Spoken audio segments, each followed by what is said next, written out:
Welcome back. In this video, I want to share another very powerful tool for working with the subconscious mind. Now, since Freud, everyone's known that the conscious mind is like a tip of the iceberg, just resting atop a vast, unknown space of subconscious belief and conditioning and basically everything we pick up from mom and dad and the world around us. There's the conscious mind, there's the subconscious mind, then for others, there's the collective unconscious mind. And today, I want to talk about how to recognize our subconscious patterns, personify them in meditation, and ultimately rewrite them. And if you learn to do this and take this tool to heart, you'll find an enormous degree of freedom and empowerment waiting for you. Imagine that you're like a potted plant, right? And you're in a limited, controlled environment, and you can grow from there. You can put out some leaves and flowers and maybe even some fruit. But like with any potted plant, after a while, that original space runs out. You get root bound. You bump into your own limitations. You hit a wall. And the beauty of this technique is that it shows you, anyone, how to repot yourself from a more limited space into a larger space.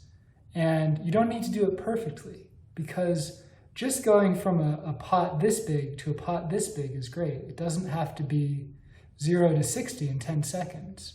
Just try it, and I think you'll be pleasantly surprised. So let's dive in. In an earlier video, I shared how to create safety within, a very simple visualization meditation to just use that mind-body connection to see the impact you can have on your own nervous system. So I encourage you to check that out before doing this video. If you have a ton of trauma in your background, if you can't just imagine safety within, then maybe this video isn't for you, because it stirs up some things. I'm not a professional, I'm not your therapist, I'm not your mom, I'm not your dad. I'm a friend on the path sharing the tools that work for me. So this channel is all about self-liberation. So it's just me offering the best tools I know, and use them wisely, use them responsibly. If you have a little voice in your head saying, hey, I'm not ready for this is too intense, I got way too much stuff in childhood to even consider, then just try to go for safety. Try to go for the future. Try to just see if going for your vision of a brighter future is enough to make your life better. This is a very powerful healing tool. It's based on neuroscience. It's based really on the essence of all healing, which is repotting yourself into a larger space. And once you learn how to do this consciously, I don't think you'll ever go back, because it's enormously freeing, it's enormously empowering to know that whatever issue is going on, I have a way to heal it. If you don't feel up to it, don't do it. Honor yourself. But if you're wanting to dig, this is how I'd suggest doing it. With both the child and the teenager, you want to start reliving the memory, trying to engage as much sensory data as you can recall, even letting yourself imagine. It doesn't really matter. The point is to unearth those feelings. And then once it gets to a crescendo, that's when you make a change, right? Just before your heart's about to get broken, or just before the bully's about to beat you up, or whatever it is, that's when you want to interrupt the memory and say, enough. And for your child, it might feel better to have you, your adult self, or your future self, or one of your guides. Imagine them coming in and breaking up the pain, right? Saying, if you got yelled at as a kid, saying, don't you treat that little boy like that. What are you doing? Check yourself. Don't wreck him because you're in pain. No. The idea is that if you have this inner child inside frozen who thinks, no one's ever going to step up for me, to actually go in your memory and step up for yourself is very powerful. And this allows for sort of psychological off-gassing, shall we say, where if you're carrying a bunch of repressed anger and rage, it's so much better to just let yourself be angry and rageful in meditation. Let me express it so that I can use my discernment to live a better life. The best example I can give of this is something from my own life. So I'm back in middle school and a bully is coming at me and kind of expecting me to fight or run or do something. And so many times I just tried to brush it off, to make friends in order to avoid confrontation. And so the first time I did this meditation for my teenage self, what I did is I let myself go in there and kick the bully's ass, right? It's like, you come at me, I will come at you 10 times harder. Boom! Like, fuck you, right? And I acknowledged that part of myself that I was scared of, right? That I thought, if I let that genie out of the bottle, it's gonna be too much. It's unsafe for me, it's unsafe for them, it's unsafe for everyone. But I created a safe container in my own mind to let it out. And I gave myself that experience, not to harm him, but to free myself, to experience what was being repressed. And the beautiful thing is that when I went in there again, what I found is that I didn't need to kick the bully's ass again. What I needed to do was use my voice and say, stop, back off. This is not acceptable. You have no right here. I'm my own person. Stop it. And so you can see that I couldn't have gotten to that place of clarity and power without first off-gassing the desire to return the violence, right? It's not about staying violent forever. It's just acknowledging whatever drive is there in the mind so that we can all move on. So those two techniques, to step up for yourself and to bring in someone, even your future self, for help, those can rewrite a whole memory. And the neuroscience here is very important, it's very powerful. Memory is stored in the hippocampus. And when it's called up into conscious awareness, it's not like your mind is saving a hard copy or a backup somewhere and then gives you the option to save changes or not. No, whenever you revisit a memory, you're working with the real deal. You're working with that neural network. And so, due to the wonder of neuroplasticity, when you make a change, when you add an emotion, when you stand up for yourself, that new pattern gets connected back to the original memory. So it's much less painful. Yeah, it doesn't erase all the years of pain between the memory and today, but it does make that memory far less painful from today onwards. And that alone is just such an important insight, that you can imbue your memories with the care and love that you wish was there. We're working at a very deep level here. Remember the metaphor of the iceberg.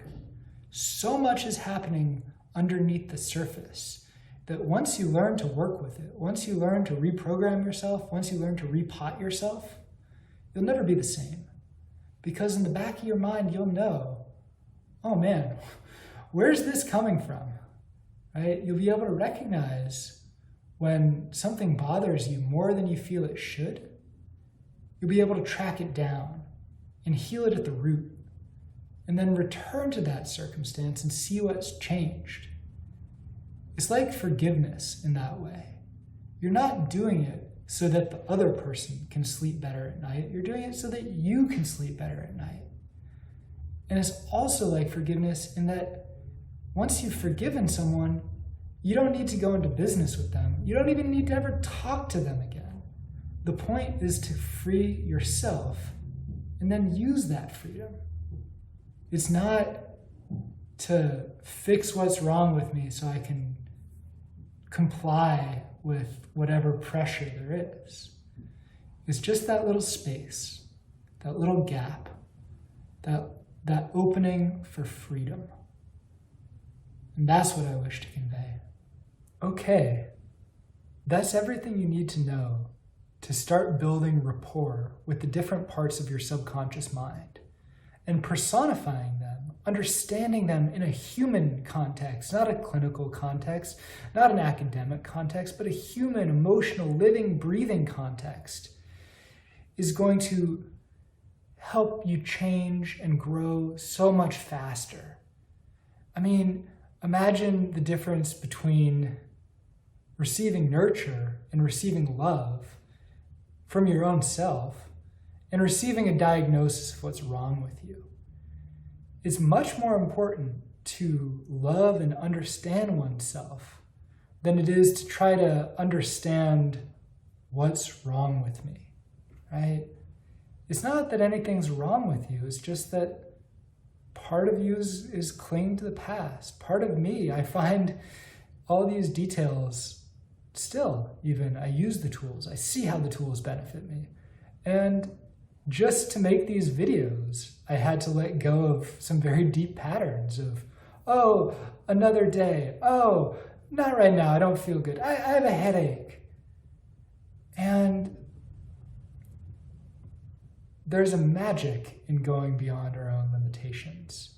And to do that wisely, it requires some empathy from what those limitations are and where they came from. Because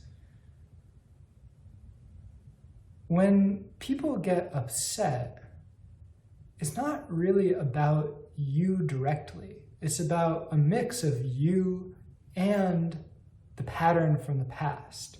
I mean, maybe if you really screw something up, it's just about you. Maybe they're in their adult self and they're just exercising their discernment, they're exercising their right to conditional love, not just unconditional love. But in reality, anytime someone is using anger or frustration to punish, it's not about you. It's about the unresolved issue in their own mind. And so it's easier to recognize this in others, and building rapport within ourselves is the fastest way I know to build this awareness within ourselves. And from that position of self-awareness, there's a great freedom. Because once you've recognized a couple patterns, once you've gotten in there and helped soothe them or even release them entirely, you'll see what it's like on the other side of that change. And once you get the first couple under your belt, it's smoother sailing because it builds a confidence, it builds a self-esteem, and you won't need to control in the same way once you're confident in the freedom that's inside all of us. Instead, it's okay, I'll work with this external reality, certainly, but I know that I can always turn inside and I can always respond to whatever's happening. It's a way of setting yourself free. All right, I know that's a lot. Thank you for watching. Good luck. Let me know how it goes. If it's too much for you right now, don't do it. The first practice of building rapport and the third practice of working in the moment are enough. But if you're wanting some deep healing, this is one of my favorite ways to do it. And it can start right now. So let me know how it goes, and thanks for watching. See you in the next video.